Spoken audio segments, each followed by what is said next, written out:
¿Cómo están? Muy buenos días. Bienvenidos a otro episodio de ¿Por qué crees lo que crees? Hoy tengo un invitado muy interesante, una persona con la que la verdad solo tenía el gusto de haber platicado por mensajes directos de ahí, estos amigos que hacemos por Instagram. Estoy aquí con Guido Agostinelli, sí. Perdóname, discúlpame. Los apellidos argentinos, el de Darío Stradíger todavía batallo muchísimo para decirlo. Cada vez que lo leo es como, ¿cómo se llama Darío? Guido, muchas gracias por venir, hermano. Sé que estabas aquí en México porque viniste a dar una conferencia, ¿cierto? Sí, fui a dar unas charlas ahí en la Universidad Nacional Autónoma de México y estuve ahí conversando en el posgrado en Economía, así dando unas charlas, unas clases, así que muy interesante. Buenísimo. Pues mira, Guido, me hiciste el favor de hacerme llegar primero tu libro por PDF. Te agradezco la copia física. Tuve tiempo de leer un par de capítulos del libro. La verdad es que creo que hay muchísimas cosas que tenemos el pensamiento bastante ad hoc, bastante en común. Pero antes, para la gente que no te ubique o tal vez no haya escuchado sobre ti antes, ¿nos puedes dar un poquito sobre tu background académico, o sea, tu formación? O sea, ¿cómo llegaste hasta aquí? Y de hecho, si quieres ya de una vez conectarlo con ¿por qué este libro? O sea, ¿por qué decidiste empezar? Porque es tu primer libro, tengo entendido, ¿no? Sí. O sea, ¿cómo llegaste aquí? Bueno, mira, primero, mi formación es licenciado en Economía en la UBA, en la Universidad de Buenos Aires. Después hice 2 maestrías, hice un MBA en la Universidad de Itela, ahí en Buenos Aires, y también hice una maestría en Economía Política en Flaxo, Facultad Latinoamericana de Ciencias Sociales. Mira. Y a su vez ahora estoy haciendo un doctorado en la SAD, que es una institución liberal, vamos a decirlo así, de Argentina. Así que tengo ahí como en lo que es lo académico bastante y de bastantes ideologías distintas, ¿no? Y después en lo que es laboralmente, yo siempre me desempeñé en el sector privado. Tuve algún paso por una empresa estatal, una cuestión más administrativa. Y después sí soy docente de macroeconomía en la UBA, en la Universidad de Buenos Aires, y soy docente de geografía económica en la Universidad Nacional de Avellaneda. Ah, buenísimo. No, sí, está súper interesante. Sabes que uno de mis maestros, por así decirlo, no sé si lo ubicas, es un brasileño que es economista y especialista en geografía también, que se llama Elías Rabur. No sé si lo has escuchado. No lo he escuchado. Ahora él trabaja con Dilma Rousseff en BRICS, en el banco de BRICS en Pekín. Y digo, es un tipo muy interesante que aparte está especializado en geopolítica por la parte de geografía y tiene doctorado en economía también. Nada más que él tiene una formación mucho más marxista. Pero seguramente saldrá la conversación más adelante porque tienes un capítulo interesante sobre China también. Ahora me gustaría preguntarte, Guido, sobre, o sea, ¿por qué este libro, no? Y específicamente ayúdanos porque como mi público no es, es más bien americano en un sentido amplio de la palabra, que también tengo seguidores en Estados Unidos, pero la mayoría son en Sudamérica. Ayúdanos a contextualizar por qué tenemos que tener esta discusión sobre las falacias libertarias.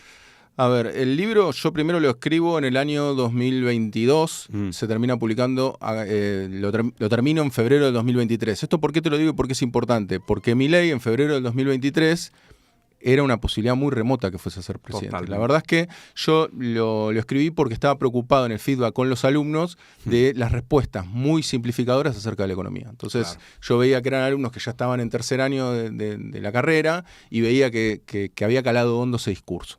Entonces me pongo a escribir el libro pensando en desarticular esas mentiras o esas simplificaciones extremas que llevan los libertarios. Y después, bueno, lo que ocurrió fue que después finalmente, para sorpresa de muchos, para mí no fue tanto sorpresa, es como un intermedio, yo sabía que había habido una batalla en clase. Claro, sí, veía una batalla cultural ganada. Después en las elecciones siempre hay una cuestión de votos, de alianzas políticas, que es difícil prever quién va a salir o quién va a salir presidente. En Argentina, de hecho, ninguna encuesta lo daba primero. Sí. Y bueno, entonces lo que ocurrió fue que el libro terminó siendo una referencia en Argentina porque no había ningún libro que ataque la economía de Milei antes de que asuma Milei. O sea, Milei asume sin ningún libro que lo critique en los términos económicos. Sí hay un libro sobre la vida personal de él, claro. Eso desde ya, pero a nivel económico no. Y a mí me parece que es muy importante lo que son las falacias libertarias, porque primero, de los ataques que recibo ataques desde Italia. O sea, hay gente completamente convencida de que esto está bien. Entonces, claro. Me parece que es importante más allá de lo que nos está pasando en Argentina, si bien creo que la demostración de que son falacias lo que ellos transmiten, va a ser que a Argentina le va a ir mal. Inexorable, ya le está yendo mal. Entonces, obviamente, siempre la demostración fáctica es mucho más fuerte que todo el discurso que uno pueda decir o todas las argumentaciones que uno pueda dar. Que la racional. Por desgracia, ¿no? Por desgracia. Sí. Digo, primero que nada, o sea, mis más sentidos pésames para Argentina, que digo, es un país que amo bastante, he visitado muchas veces, tengo muchísimos amigos argentinos que te voy a agregar a la lista ahora amablemente, sí. y me duele mucho, ¿no? Y sobre todo lo veo porque creo que, como dices, ¿no? La victoria del discurso libertario es algo que se instauró en la mente ideológica, sobre todo de esta generación joven, que está como entrando en contacto con la vida política, pero definitivamente con respuestas muy simplificadas y caricaturizadas del funcionamiento de la vida, ¿no? Entonces, me gustaría escuchar de ti sobre todo este principio, ¿no? ¿Cómo hizo estas figuras públicas? Porque aparte siento que muchos de los libertarios, antes que políticos, son influencers, o sea, son gente mediática, gente que tiene esta manera agresiva de articular sus puntos de vista, hace muchos ataques, caen muchísimas falacias, obviamente, pero ¿cómo hicieron ellos para capitalizar, obviamente, sobre el estrago que habían producido los gobiernos anteriores, ¿no? Porque, pues digo, tiene que haber primero una situación de disconfort para que alguien pueda llegar y proponer algo nuevo. Entonces, definitivamente también hay que hacer un proceso de mea culpa contra los gobiernos anteriores que producen las situaciones propensas para que este discurso se pueda arraigar, ¿no? Entonces, cuéntanos un poquito esa historia de cómo sucedió en Argentina y quiero que la gente escuche esto con atención para que vean las similitudes que existen en otros países de América. Sí, ahí das en el clavo. A mí me parece que, a ver, ¿de qué veníamos en Argentina? Gobernaron los dos principales partidos políticos de la Argentina, o sea, uno el PRO con el radicalismo, para que lo digas, es un partido histórico el radicalismo en Argentina, y a su vez gobernó después el peronismo con el Frente de Todos. O sea, tuvieron 4 años, nosotros tenemos 4 años en vez de 6 como acá en México, 4 años de una gestión y 4 años de otra gestión. En las dos gestiones, solamente por decirte un indicador, para no profundizar tampoco tanto en eso, es que la pobreza la aumentaron los dos gobiernos, y en unas cuantías similares, entre el 5 y el 6% cada gobierno. Lo cual, el periodo de 4 años. En el periodo de 4 años cada uno. O sea que en el total 11... Que ahora suena increíble, ¿no? Claro, exacto. Que terriblemente ahora suena muy bien. ¿Sí? No han dado ninguna respuesta. ¿Por qué caló en los jóvenes? Bueno, porque si vos tenías 18 años, te pasaron 6 años en lo cual no hubo respuestas de parte de los dos principales gobiernos, es lógico que haya habido una bronca, la cual capitalizó muy bien Milei. A mí me parece que responde, igual, llevándolo más afuera de Argentina, me parece que hay una insatisfacción democrática en general. Me parece que eso es ineludible, pero lo más contradictorio y lo que me parece que mucha gente no ve es que justamente elegimos discursos que radicalizan ese capitalismo. Porque si estás disconforme, porque el salario no te alcanza, porque esto es producto de que el salario no te alcanza por una cuestión que excede a los gobiernos. No puedes ni comprar lo que produces. Exacto. Entonces, ¿qué es lo que ocurre? Bueno, vamos a vertientes más radicalizadas que lo que van a hacer es profundizar eso. No es que solamente te lo estoy diciendo yo porque es un pensamiento mío, sino que el primer semestre de Milei ya da el aumento del 11% de la pobreza. Por ende, aumentó en la misma cuantía que los otros dos gobiernos a lo largo de 8 años en total. Qué locura. O sea que ya lo de Milei está haciendo estragos, está perdiendo un poco de popularidad, pero sigue siendo muy alta, ¿no? Sí, claro. O sea que también cuentan con esa ventaja, ¿no? Que al haber 2 periodos muy inestables económicamente, con alta inflación, con un crecimiento no consolidado. Está bien, en el caso de Alberto Fernández le tocó también la pandemia, bueno, pero acá ha reelegido el gobierno, vamos a decir, el partido con una pandemia en el medio. Con una pandemia en el medio. Y fue el primer presidente que dejó el peso más fuerte de lo que lo recibió. Exacto. Sí, ha disminuido la pobreza. Tiene algunos indicadores a su favor. Que están a su favor, pero en el caso de los otros gobiernos, alguno que otro, el salario ha caído en el último gobierno de Alberto Fernández, pero ha caído también el desempleo. Entonces, por ejemplo, terminó en 5,7% de desempleo Argentina, acá está bastante más bajo, pero quiero decir, ya Milei lo ha llevado a 7,6%. O sea, en 6 meses el deterioro que se produce con Milei es muy grande, pero hace ese deterioro rápido porque le echa la culpa, política de shock, y echarle la culpa rápido a decir, bueno, yo ajusté las variables, todo esto es culpa del gobierno anterior, arranco acá. Sí, estamos arrancando la curita de la herida, pero claro. Esto de alguna manera lo tenían como deuda. Antes de platicar, porque hay una parte que me gustaría dejar para el final para hablar específicamente del gobierno de Milei y llevarlo a diferentes lecturas, pero antes me gustaría platicar sobre un par de capítulos que me gustaron mucho de tu libro. Primero empecemos con el índice de libertad económica, ¿no? Que es un tema, digo, yo lo he estudiado también bastante. Muchos de los autores que citas, a Rothbard lo leí, a von Mises lo leí, Hayek y obviamente Keynes también lo leí. Y claro, o sea, cuando los lees y pues, teniendo un poco de bases ontológicas, pues son una locura. O sea, me parece increíble realmente que la gente se los tome en serio, ¿no? Pero me parece que bastardización de muchos de sus conceptos y las transforman como en estos objetos de consumo mediáticos, o sea, ideas que se vuelven memes, ¿no? Y después la gente los usa sin realmente entender de qué se tratan. Y uno que se usa bastante como herramienta de ataque es el índice de libertad económica, ¿no? Donde lo que dicen es que los países más libres son los países más prósperos. Entonces, aquí te cedo completamente la palabra, Guido. Ayúdanos a entender por qué no es cierto esa premisa de que los países más libres son los países más prósperos. Primero hay que entender por qué toman un índice de una fundación conservadora de Estados Unidos, ¿no? Porque uno podría decir, bueno... Tan desinteresados, Heritage, ¿no? Y aparte de eso, digo, si fuese tan evidente que el retiro del Estado llevaba mayor progreso, ni haría falta un índice. Entonces, ¿qué es lo que ocurre? Claro, como no hay evidencia de eso, bueno, vos que explorás bastante el tema China, Estados Unidos, claramente hay un Estado a la cabeza. Después podemos discutir cómo. Claro, ¿Qué hace el Estado? ¿A qué nivel y cómo? Nunca es un retiro. Luego en los nórdicos, que es donde mejor se vive, también hay un Estado muy presente. No, la cantidad de impuestos. Impuestos, bueno, pero hasta empresas estatales. Digo, yo siempre pongo el ejemplo de Suecia, la empresa estatal de bebidas alcohólicas de alta graduación. Es una intervención fenomenal. Total. Como no hay evidencia para mostrar eso, lo que hace Heritage Foundation, que es una institución conservadora de Estados Unidos, lo que hace es, crea el índice de libertad económica. La trampa no está en el índice, porque vos o yo podemos crear un índice que nos guste, del país que nosotros queramos o cómo creemos que funciona el mundo. Y estaría bien. Claro. Y estaría bien, no está mal. Lo que choca ahí es el título, ¿no? Que es decir, el índice de libertad económica. Entonces uno que se espera encontrar ahí adentro, libertad económica. Bueno, lo que encuentra son muchas fallas, que voy a tratar de no ser muy metodológico, pero lo que quiero decir es, lo que hacen es un promedio simple entre muchos indicadores, muchísimos. Claro. Sí, muchísimos. Sí. Entonces, ¿qué es lo que pasa? Por ejemplo, la presión impositiva queda diluida entre medio de todos esos Claro, puede ser un gobierno autoritario y pena de muerte, pero si tienes poca procuración fiscal, el peso de la procuración fiscal acaba contrapesando en contra de las otras cosas que son una pérdida de libertad total. Peor que eso. Hay dos indicadores. Por ejemplo, uno es el funcionamiento de la justicia. Claro. El funcionamiento de la justicia es algo ideal para un marxista, como para, digamos, un libertario. Estado de Derecho, ¿no? Claro, el Estado de Derecho que funcione bien. Y después, percepción de la corrupción. Con lo cual, acá, no es que vos científicamente la percepción es algo importante, es un indicador que vos tenés que tener en cuenta para explorar algo. Pero no puedes decir que, no puedes basar un índice en una percepción de la corrupción. Porque estás pasando de cualitativo a cuantitativo, de subjetivo a objetivo. Correcto. Sí. Y aparte, por ejemplo, en el funcionamiento de la justicia, en realidad, a más recursos es más probable que funcione mejor la justicia. Entonces, a más Estado es probable que funcione mejor. No, a más dureza de penas también es más probable que la justicia funcione mejor. Y no necesariamente quiere decir que hay más libertad cuando hay más dureza de pena. Correcto. Sí. Y con la corrupción lo mismo. Sabemos que en Latinoamérica hay una percepción de justicia de la corrupción alta, pero sabemos que no es un indicador tampoco fiable en sí mismo. Por lo cual, a ver, para llevarlo a los extremos como les gusta a los libertarios. Si uno tuviese que armar el índice, yo escribí justo en una revista académica sobre esto, son 9 páginas, o sea, te estoy tratando de hacer un resumen, ¿no? Perfecto. Pero quiero decir, en el índice de libertad económica, si vos me dirías, bueno, armá vos el índice de libertad económica. Bueno, yo qué te diría, bueno, a ver, los países con menor presión tributaria tendrían que estar arriba, ¿no? Los que menor, porque hay menos Estado, menos presiona con los impuestos. Exacto. Que también podríamos discutir el nombre de presión tributaria, ¿no? Exacto. Pero digo, más allá de eso, que más impuestos cobra sobre el PIB. Sobre la renta. ¿No? Entonces, ¿cuál es el país que menos presión tributaria tiene en el mundo? Guinea Ecuatorial. O sea, no lo veo muy alto, ¿eh? Exacto, sí, no está bajo en el ranking. Sí. Pero me decís, bueno, no es solamente la presión, sino que tiene que haber poco gasto del Estado. Bueno, vamos a ver cuáles son los países que tienen menos gasto sobre PBI, y ahí nos encontramos con Somalia.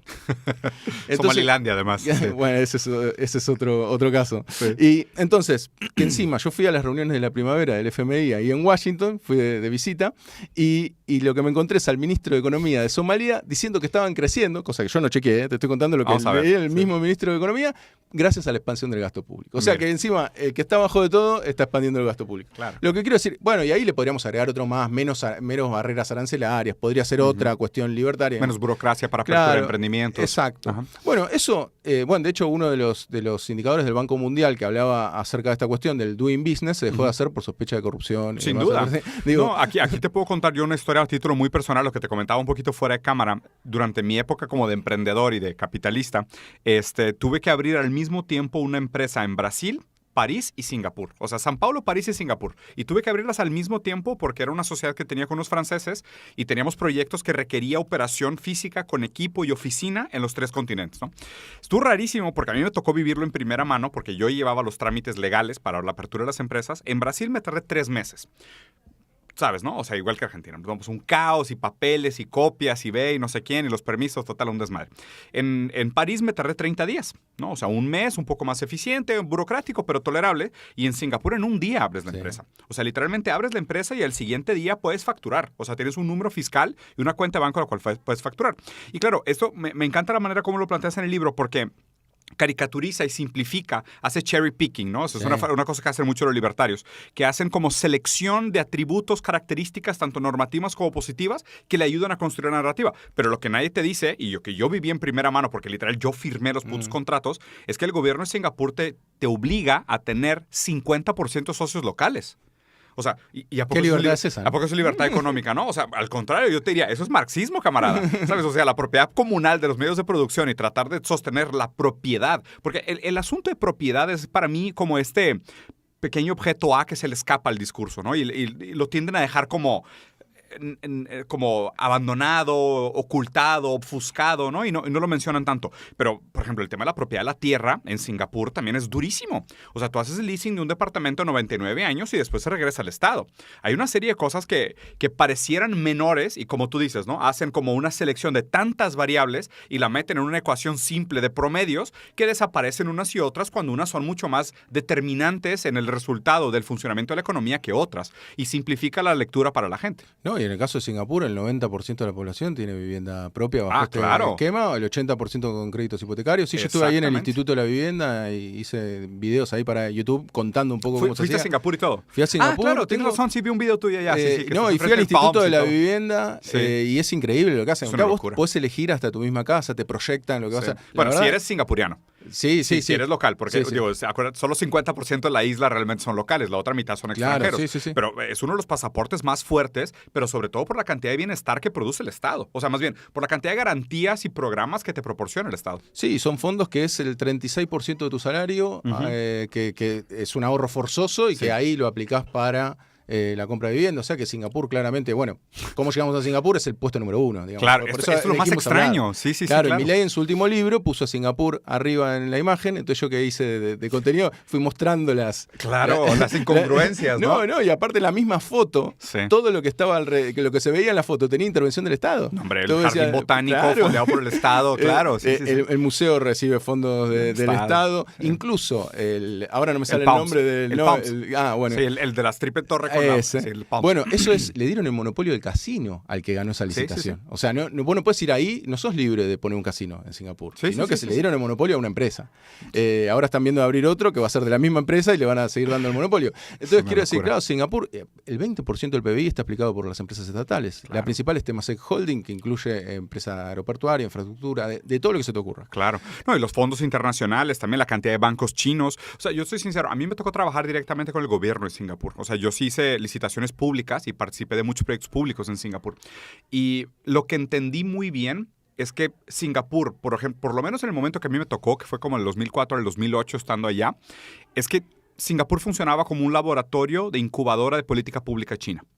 O sea, se veía un vínculo muy grande entre el PCC y el gobierno de Singapur y existía un intercambio de tecnología política, que es un término que me gusta mucho usar, de tecnología política es que se buscaba usar a Singapur como un laboratorio embriónico, o sea, de situaciones y variables controlables, además territorialmente mucho más fácil de manejar, con mucho más fácil de manejar la intervención y ver el resultado en variables, para probar política pública antes de escalar la China. Y ahorita ya hay una serie de cosas, hay libros que lo estudian muy bien, de políticas públicas que se probaron en Singapur y ahorita se están aplicando en mainland China. Sí, interesante, sí. Y quería preguntarte con esto, Guido, o sea, hacerte porque, pues justo, ¿no? O sea, Singapur está en el número 1. Y también 60 años del mismo partido en el gobierno, el PAP. Ese es el otro tema, o sea, que pudiera calificarse casi como un tipo de autoritarismo, ¿no? Claro. Que es un término que a mí no me gusta usar porque la manera como coloquialmente se usa el término autoritarismo no encaja ni con la definición de la RAE, ni en un sentido ni positivo ni normativo, entonces evito un poco esa palabra. Pero lo que te quería preguntar es que, bueno, número 1 en el índice de libertad económica está Singapur, ¿no? Y ya quedó claro con lo que platicamos aquí, aunque sea superficialmente, Hay más más. Además, están aumentando el IVA, otros datos, están aumentando los impuestos. O sea, pero por otro lado también, pues está China, que está en el puesto 76, una cosa así, o sea, muy abajo. Exacto, que es un país que no tiene libertad, o sea, creo que está calificado como no libertad económica, pero es el país que más ha crecido económicamente en las últimas décadas, ¿no? O sea, 700 mil millones de personas de la línea de pobreza, un crecimiento controlado de GDP, y aparte si lo pones contra posibilidad de compra, contra poder adquisitivo, es altísimo, es el número 1 del mundo. Entonces, ¿cómo queda la lectura de China contra el índice de libertad económica? Sí, China es lo que ellos no pueden explicar. Por eso, generalmente, cuando vos hablas con un libertario de China, ¿qué es lo que te va a decir? Gracias a que se liberalizó, entonces empezó a crecer, ¿no? Siempre encuentran la vuelta. Y a veces también en ese discurso usan mentiras. Por ejemplo, con Suecia pasa lo mismo. Con Suecia dicen, no, la presión tributaria era muy alta, cuando la empezaron a bajar empezó a crecer. Vos mirás el histórico de presión tributaria de Suecia y siempre ronda entre 40 y 50%. Lo mismo. Vos pusiste el ejemplo de Francia. Francia es el país con mayor presión tributaria del mundo. Sin duda. O sea que lo que quiero decir, con China claramente hay una planificación. Eso no te lo voy a contar a vos, que vos lo sabés muy bien. Sí. Sé que lo trataste muy bien ese tema. Hay, más allá de que el Partido Comunista, pues también está esta cuestión, ¿no? Yo tampoco quiero caer en decir el Partido Comunista está a la cabeza del gobierno, porque ahí es donde ellos te dicen, por ejemplo, que el nazismo quería decir nacionalsocialismo, ¿no? Y entonces quiere decir que era socialista. Y entonces, ¿no? Entonces Corea del Norte es democrática, aparte. Porque dice el nombre, ¿no? El nombre de Corea. Y el repollo son 2 pollos. Claro, exacto. Entonces, no vamos a caer en eso, pero más allá de que el Partido Comunista o no, si te parece que liberalizó, de hecho me parece que es uno de los pocos países en el mundo, por lo menos de las grandes potencias, que está defendiendo el libre comercio, que eso también es lo que da vuelta un poco... Que está instrumentalizando el libre comercio bien hecho. Claro, exacto. Y a diferencia de que antes teníamos Estados Unidos, que ahora está poniendo barreras, que era el promotor de ese libre comercio, Europa lo mismo, y ahora se está invirtiendo, ¿no? No pueden importar carros, no entran las marcas chinas. Entonces está dando vuelta a todo, porque de golpe entendés que el comunismo es el que está queriendo el libre comercio. Bueno, pero en definitiva, lo que más allá de los nombres, en lo concreto, es que hay una planificación centralizada. Por lo menos. No podés poner una empresa de cualquier cosa en cualquier lugar, sino que hay zonas donde se desarrollan ciertas industrias. Correcto. Y China lo que ha demostrado es que ha sido el país que más ha crecido en las últimas décadas. Entonces, de esto hay una evidencia absoluta. Pero voy a otro ejemplo de planificación que se habla poco y que estaba desprestigiado, que es la URSS. Pero la URSS también creció. Eso es lo que a veces nosotros pensamos, claro, la URSS como competencia de Estados Unidos, pero ¿de dónde arrancó? Justamente, no. Sí, claro. Arrancó es que cuando tomas su toma de partida era una sociedad agraria, rural. Desde la Segunda Guerra Mundial hasta la década del 70, la URSS superó por varias veces en el crecimiento de Estados Unidos y fue planificado. Claro. Entonces, el avance tecnológico también, científico-tecnológico, fue una locura. Por eso, entonces, Milei, una de las frases que repite todo el tiempo es que la única forma de crecer es con libertad de comercio y liberalismo económico. Lo cual es mentira, lo cual los mismos datos que él muestran que son falsos, que también ahí hay una trampa, una falacia que exploramos en el libro, que es que muestra el gráfico de caída de pobreza. Más allá de que es paupérrimo ese indicador, de que se toma $1,9 por día, el cual no alcanza claramente, lo que quiero decir es, en ese indicador se ve una caída. Y en esa misma caída, entre los años 50 y los años 70, se acelera esa caída, que es justamente la política, y aparte del bienestar, la política del bienestar en los países centrales. El keynesianismo. Claro, exacto. Por eso, y a lo que vemos también sobre el cierre de ese gráfico, también se muestra una aceleración que, si vos sacás a China, no se nota. No se nota, ¿no? De hecho, en cantidad suben los pobres y en porcentaje es relativamente estable si vos sacás a China. Es la gráfica esta famosa, la del elefante, ¿no? La que también compartió, creo que Bill Gates en sus momentos, ¿no? Es una de Max Rosser, que es una caída, pronunciada de la pobreza, que ellos lo que hacen es argumentar a favor del capitalismo. Esto es puro capitalismo. Claro, pero Marx estaría a favor también de esa gráfica. O sea, Marx, porque el capitalismo fue necesario como superación dialéctica del feudalismo. Exacto. Entonces, y Keynes recontra a favor, porque diría, mirá, en estas 2 décadas que hicieron lo que yo dije, anduvo bárbaro. Sí, claro. O sea, cayó en forma más acentuada. Y entonces me parece que ese discurso, me parece que justamente China es una buena muestra de que se cae el discurso libertario. Milei de hecho está cambiando su posición frente a China y está yendo... y van 2 veces que le pide ayuda por el SWAT y ahora otra vez quiere hacer negocios con ellos. Pues era inevitable, ¿no? O sea, fíjate que yo siempre decía cuando Milei estaba ya cerca de ganar, ¿no? Que ya se veía que se aproximaba a lo inevitable. Yo siempre tenía esta idea. Yo creo que llegar al poder es la pesadilla del libertario. porque se tiene que confrontar con toda su metafísica barata con la realidad y se da cuenta que primero que sus teorías son completamente absurdas y son inviables en la práctica, en la realidad concreta, y además también que se van a tener que tragar todas sus palabras y poco a poco, o sea, han tenido que retractar todas sus posturas. Lo interesante es cómo se sigue sosteniendo. Digo, a ver, entiendo que también hay una caída muy grande en popularidad últimamente, que la política de shock está cobrando sus resultados y todo. Y ahora entrando a esto, Guido, lo que me preocupa de Argentina es esto.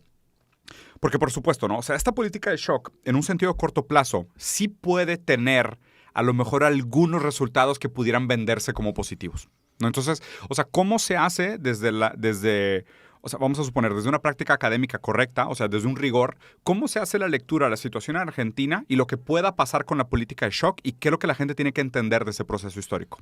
Mira, estoy de acuerdo que hay cuestiones que se pueden rescatar, que va a ocurrir. Te cuento un ejemplo nada más, que vengo justo de ahí, de El Salvador.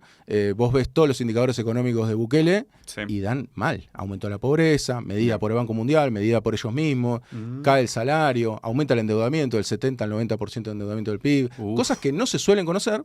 Pero cuando vos vas a hablar con la gente, efectivamente es muy popular, porque la gente dice, yo puedo caminar tranquilo, porque la inseguridad ha bajado. Era lo inmediato. Era lo inmediato. Entonces, con Milei lo que podría pasar es algo similar en otro aspecto. Por ejemplo, en la inflación. La inflación era el gran problema de Argentina. Claro. Y Milei, a costa de un ajuste fenomenal de la economía, está logrando reducir la inflación. Y eso hay que decirlo. O sea, está logrando, igual todavía sigue a niveles altos. 270, ¿no? Más o menos. No, claro. En lo que es mensual, nosotros ahora, porque estamos muy midiendo lo mensual, está en 4,2 en el último mes. Okay. Quiero decir, bastante cerca a lo que en México tienen en un año. Claro. Pero quiero decir... el problema es el acumulado ahí, ¿no? Claro. El acumulado sí sigue estando, en lo que va del año ya superó el 100% de inflación. O sea, sigue siendo una inflación alta. Él hizo que se dispare la inflación el primer mes, un 25,5%. Porque era como un catch-up de precios reales, ¿no? O sea, la teoría, bueno, tratando de defender su postura. Sí. Él decía que era un catch-up de precios reales porque los precios estaban subsidiados, por decirlo así. Claro, sí. Lo que pasa es que él ahí hace mucha trampa metodológica, yo me encargué bastante de desmitificarla, que el que toma una medición de inflación diaria de un día, que daba 1%, vos lo haces exponencial y te da 7.000 y pico por ciento de inflación, lo cual es ridículo porque tenés una devaluación. Les encanta hacer eso. Sí, hacen ese tipo de cosas, pero lo que creo es que Milei... Pero bueno, esto es una economía de cementerio, vamos a decirlo así, como decimos en economía. ¿Por qué? Porque si vos destrozás todo, de hecho hay memes que siempre los memes ayudan para entender a veces la realidad en forma simplificada, donde él está hablando todo tierra arrasada, claro. Entonces sí, si vos destruís completamente una economía no vas a tener inflación, eso es cierto. Sí, claro. Pero el tema es que justamente eso es lo que no tiene el libertario Milei, que es muy fundamentalista, ¿no? Esta cuestión de la percepción de que la gente la está pasando mal. Por eso mucha gente lo acusa de insensibilidad. Yo creo que tiene una cuota de insensibilidad, pero yo trato de no decirlo mucho porque es una adónimem, digamos, más allá de que sea insensible o no, lo que está haciendo es un desastre, por lo menos en términos de lo que nos va a quedar a nosotros como Argentina. Ahora, él que va a poder mostrar como méritos, me parece que él va a poder mostrar una baja de la inflación, porque él es un convencido de que con menos emisión de pesos, obviamente vas a generar una menor inflación, lo cual... En definitiva, digamos, yo doy dos clases de 2 horas para hablar de inflación, es muy difícil resumírtelo, pero es cierto que si vos asfixiás completamente con moneda local y no te alcanza ni para comprar dólares ni nada, efectivamente vos achicás la economía y la inflación tiende a bajar, pero porque estás haciendo un ajuste sobre la economía. Sí, pero lo que me preocupa es la artificialidad de esos argumentos, porque pues, digo, si no está sostenido por una industria capaz, por una industria que tiene capacidad productiva, por una rotación y circulación de capital y de bienes y productos y un desarrollo tecnológico que es saludable, lo único que estás haciendo es darle un indicador que le conviene al FMI. O sea, no me parece que sea algo que realmente se refleje en la calidad de la vida de la gente, sino más bien en la manera en cómo te prestan dinero y cómo te cobran intereses. Claro, sí. Los indicadores, digamos, sí, claro. El FMI está pidiendo que caiga... Bueno, igual lo que más le está complicando frente al FMI es la acumulación de dólares. Ya. Que a mí siempre, como me ven tan crítico, siempre preguntan qué hizo de bueno Milei. Bueno, Milei ha hecho en el primer semestre algo bueno, que fue acumular dólares. Ha logrado hacer eso. A mí me parece que eso es una política que estuvo relativamente bien, pero ¿sabes cómo lo hizo? Lo hizo a través de un instrumento que se llama BOPREAL. No me quiero poner técnico, pero sencillo, un papelito que le dio a todas las empresas que tenían deudas de importaciones. Les dijo, esta deuda yo te la voy a pagar en 1, 2 o 3 años. Entonces agarró y dijo, no hay plata en el Banco Central, entonces yo te voy a dar este papelito, este bono, este pagaré para que vos vengas y lo cobres en dólares. Wow. Lo cual la oposición lo salió a criticar y demás, pero a ver, efectivamente había pocos dólares en el Banco Central. A mí me parece que incluso eso es algo que tendría, porque aparte de todas esas deudas, que eso hay que entenderlo, la mayoría de esas deudas son intercompany. O sea, son empresas multinacionales que se prestan Claro. a través de importaciones. Servicios, Entonces, si no hay dólares, y la verdad que los pocos dólares que vas a tener se los vas a dar a las multinacionales para que se lo manden a su casa matriz, me parece que está bien. Ahora, él lo hizo porque estuvo forzado. Ahora, lo que yo me pregunto es, la balanza comercial con Alberto Fernández era positiva y entregó menos reservas al Banco Central. ¿Qué pasó ahí? O sea, lo que pasó es que justamente los dólares se terminaron yendo, hubo una mano laxa, digamos, hubo poco intervención del Estado. Que eso es lo que... También hay que criticar a los gobiernos pasados. Sí, no, y lo que hay que entender de los gobiernos pasados, que eso es lo que ha venido también, como para destacar algo positivo, todo lo que parecía que no se podía hacer con Milei, que había muchos que también lo votaron diciendo no lo va a poder hacer, esa era la frase más... Y lo está haciendo. En algunos casos sí lo está haciendo. Lo está haciendo. En la gran mayoría de los casos de lo que él se propone, lo termina haciendo, termina aparte sumando apoyos en el Senado, en diputados. Entonces me parece que es importante tener en cuenta que cuando se quiere también se puede y que cuando tocaron los gobiernos... Para mal, ojalá que para bien también. Claro, exacto. Pero bueno, en el gobierno de Alberto Fernández era todo, y bueno, no se puede, y bueno, nos van a tirar en contra, y bueno, no vamos a tener apoyo, ¿no? Y Milei lo que terminó mostrando es, se llevó puesto todo. Sí. Es algo malo, pero quiero decir, hay que tener en cuenta que cuando te toca gobernar también tienes que tomar medidas más audaces, ¿no? Sí. Porque o sea, viene otro y lo hace. hay que usar el poder para el proyecto político, ¿no? Claro. Digo, es una lástima que este proyecto político sea tan destructivo para la Argentina. O sea, sobre todo lo que me preocupa sinceramente, Guido, es la propia industria argentina. O sea, eso es lo que me preocupa demasiado porque el rezago tecnológico contra cualquier otro país de un nivel promedio aproximado, pues es muy grande, ¿no? Y obviamente hoy perder otros 4 años en lo que potencialmente pudiera ser desarrollo industrial nacional, de la capacidad productiva industrial, pues no se está perdiendo, al contrario, se está destruyendo, ¿no? Se están perdiendo empleos, están cerrando empresas. ¿Cómo está el índice de emprendimiento? O sea, ¿cómo se siente él? O sea, porque, a ver, estas políticas de shock supuestamente se hacen en nombre del sector privado, ¿no? Mi tesis es que no es que se hagan en nombre del sector privado, más bien es que se hacen en nombre del capital internacional, que es muy diferente al sector privado. ¿Por qué? Porque hacer políticas de shock en nombre del capital internacional son cosas que de alguna manera van en la dirección de la acumulación de capital internacional que tiende a ser el norte global y a costo del detrimento o la depredación de aquellos territorios que son neocoloniales, o sea, que son las neocolonias, que pues, es el sur del mundo a grandes rasgos, ¿no?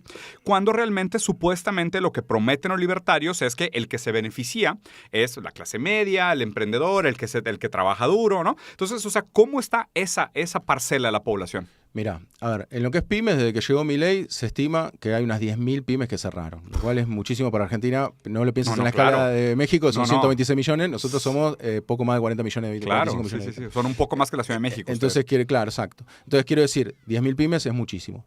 Efectivamente, es como vos decís, en realidad cuando uno es sencillamente ir y ver los números, cuando uno ve qué actividades fueron creciendo, toda actividad extractivista. O sea, nos quieren extraer los recursos, hicieron el RIGI, no lo quiero poner tampoco muy técnico, pero quiero decir, hicieron un montón de incentivos para que vengan, inviertan en extraer y ni siquiera tienen que dejar los dólares en el país a partir del tercer año. Puro extractivismo. O sea, puro extractivismo. Y esa actividad con la agrícola fueron las actividades que más crecieron en la Argentina de Milei. Pero la actividad industrial manufacturera está cayendo. Está cayendo. El índice, a ver, hay un indicador que a mí me gusta mucho mencionar, que es el de utilización de capacidad instalada en la Argentina. Ya, claro. Está en el 55% rondando. Que para que te des una idea, es el promedio del año 2020, de la pandemia. O sea, como para que entendamos, la industria está el promedio del 2020. O sea, ustedes tuvieron una pandemia de 8 años. Exacto. Bueno, no, está ahora con Milei. Sí, periodo, claro. Pero esa, o sea, esa velocidad lenta de la industria. Claro, ¿no? claro. En el gobierno de Alberto Fernández había superado el 60%, ahora volvió, digamos, a caer y está en los niveles del 2020. O sea, de cuando tuvimos que parar forzosamente, ¿no? Entonces, lo que quiero decir es, está claramente esto está claramente favoreciendo al capital internacional, no al capital local, eso está súper claro. Milei, aparte, y en ese sentido, si sos libertario, está bien, hay algunos libertarios con un poco más de sensibilidad que lo plantean como dijiste vos, hay otros que dicen, bueno, si el de afuera compite mejor y ofrece precios más económicos. Qué locura, ¿no? O sea, qué locura llevar la ideología libertaria al suicidio. O sea, llevarla al punto de, bueno, pues si el mercado realmente se regula solo y es la fuerza metafísica de la mano invisible del mercado se ejerce a la ausencia de la presencia del Estado, y si tenemos que morir, pues morimos, ¿no? Sí. Y es increíble. A mí, fíjate que los videos que más me sorprenden, porque pues trato como de mantener el análisis vivo sobre la situación de Argentina, sobre todo porque me parece que De la misma manera que yo lo planteo así. O sea, hoy los dos ejemplos que nosotros tenemos en Latinoamérica que tenemos que aprender porque son del sur global, y yo trato de evitar los modelos del norte global porque son modelos que tienen la acumulación originaria, ¿no? Y de hecho lo explicas tú muy bien en el libro, que los libertarios tienden a ignorar esa violencia originaria como la necesaria para que hoy se dé esa acumulación de poder en muchas de estas economías que ellos usan como ejemplo. Entonces, sobre todo porque ellos dicen lo del principio de no agresión. Sobre todo lo digo por eso, porque claro. El principio de no agresión es como el comodín en el cual siempre lo usás y decís, bueno, no, nosotros, ¿estás a favor de la guerra? ¿Estás a favor de la... No, principio de no agresión. Claro, y los últimos 5,000 años, ¿qué, papá? ¿Sabes? Sí, a mí se me hace muy tonto. De verdad es que, o sea, te aplaudo el esfuerzo porque tomarse en serio la filosofía libertaria requiere un estómago de hierro. O sea, yo sinceramente no puedo porque hay demasiadas cosas que son absurdamente falaces. O sea, bordean lo inocente, bordean lo infantil, ¿no? Pero bueno. Entonces, el caso es de que, como tú muy bien lo planteas en el tema de la acumulación originaria, yo trato de evitar los ejemplos del norte global porque carecen de un análisis material histórico. O sea, tú agarrar un modelo, es que deberíamos ser como los nórdicos. Es de que, papi, no se puede. O sea, no hay manera. O sea, tanto históricamente como materialmente, tú no tienes las condiciones para replicar un modelo, ¿no? Claro, el sur global, por más que tenga muchas diferencias y sea muy heterodoxo en su formación histórica y sus realidades materiales concretas, comparten por lo menos el pasado colonial. Y ya el pasado colonial te da tanto una formación moral, económica y política que te da una serie de antecedentes que, si te fijas, constituyen las propias instituciones en las que todavía operamos.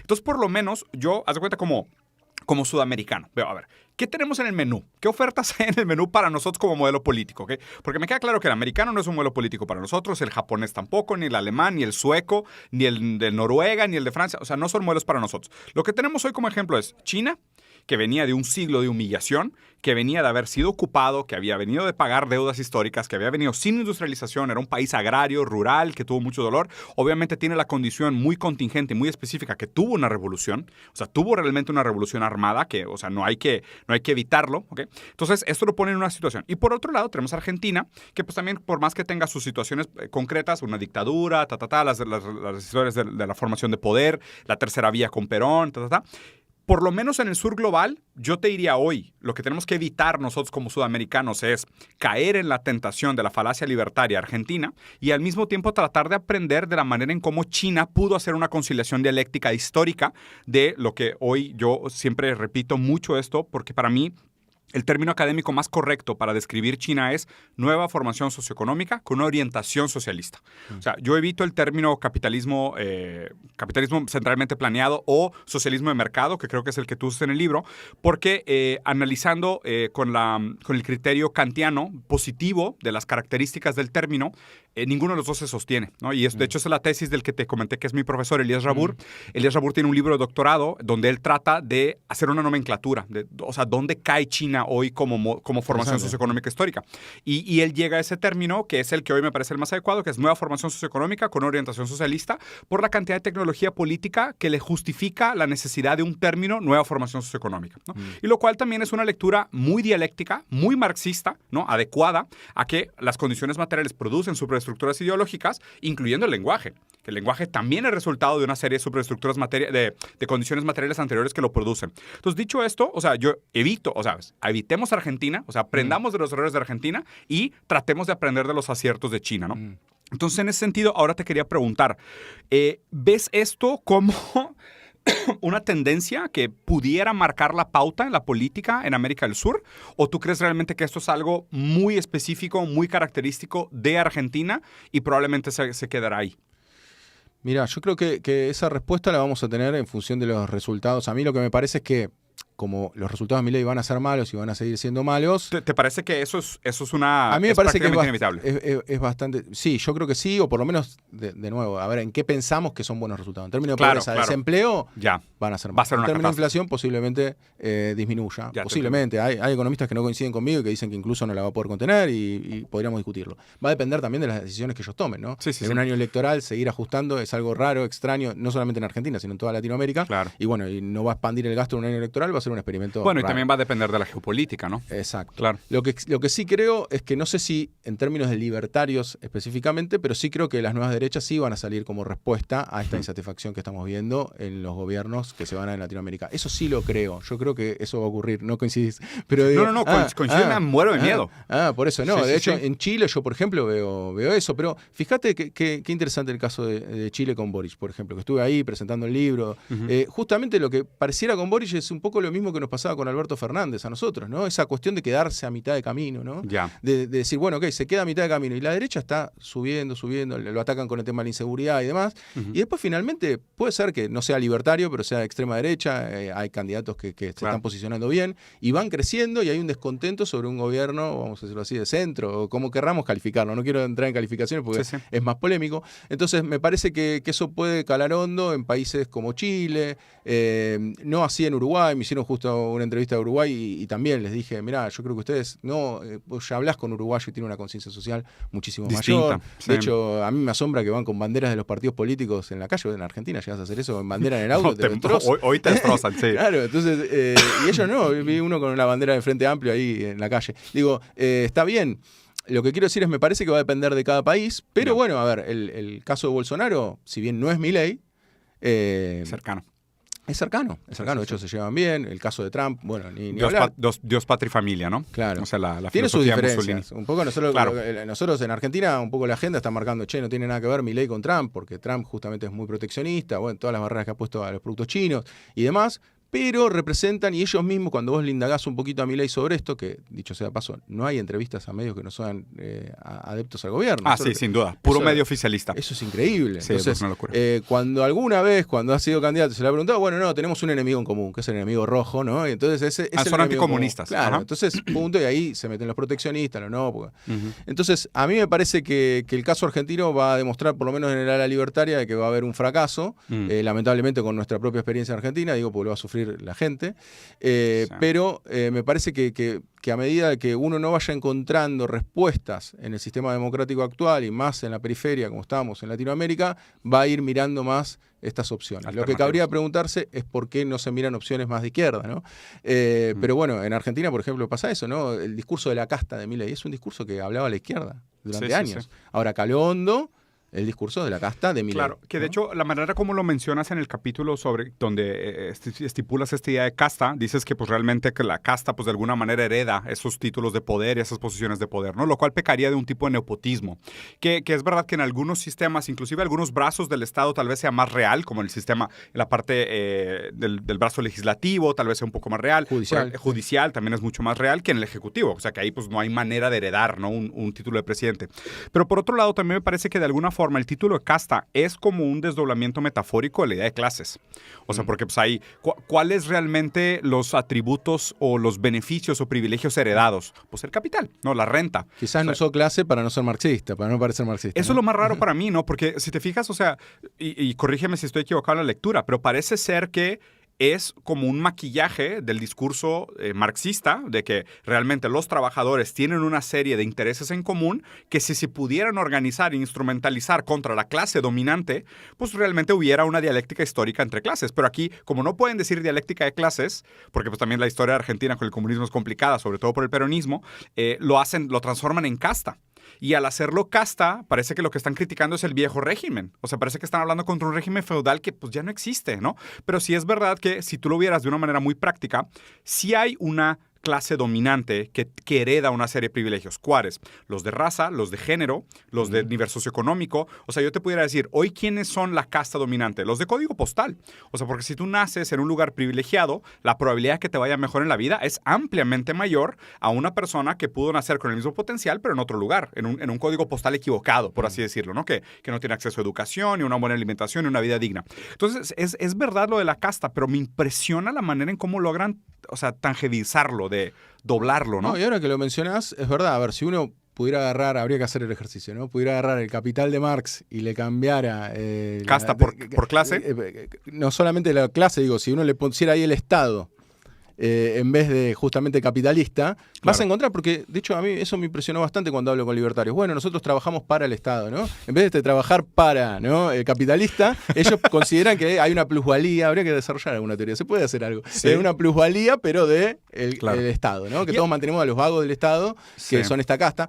Que a mí lo que me choca de casta con Milei, que cada vez queda más expuesto, es que la casta es lo que define él. Claro. No está mal. Eso. Él es el bueno, porque ahora hay políticos que no son casta, que son los que lo apoyan a él. Claro. Entonces, y la casta son los retirados ahora. Por eso me parece que es un agravio a Marx hacer este paralelismo, pero quiero decir, Marx trata de imponer condiciones objetivas, por lo cual determina cuál es una clase y cuál es otra. La relación con la propiedad de los medios de producción es muy simple. Muy sencillo, no es el que le caía bien a él o el que le caía mal. Entonces, no hay sus criterios subjetivos. Exacto. Entonces me parece que ahí es donde lo de Milei empieza a flaquear y bueno, ya la gente, ya esto es más voz populi en Argentina, ¿no? Dice, al final la casta éramos nosotros porque somos los que... Porque él decía que solamente iba a ajustar a la casta. Entonces terminó ajustando a toda la sociedad, entonces la sociedad dice, bueno... o las personas individualmente dicen, bueno, yo era la casta. ¿Sí? No. Es casi como una degradación del discurso platónico de justicia, de qué es justicia, lo bueno para mis amigos y lo malo para mis enemigos. Claro. O sea, esa es la noción de casta. O sea, el término casta, desde la voz de Milei, está instrumentalizado así, en lo bueno para los míos, lo malo para mis enemigos.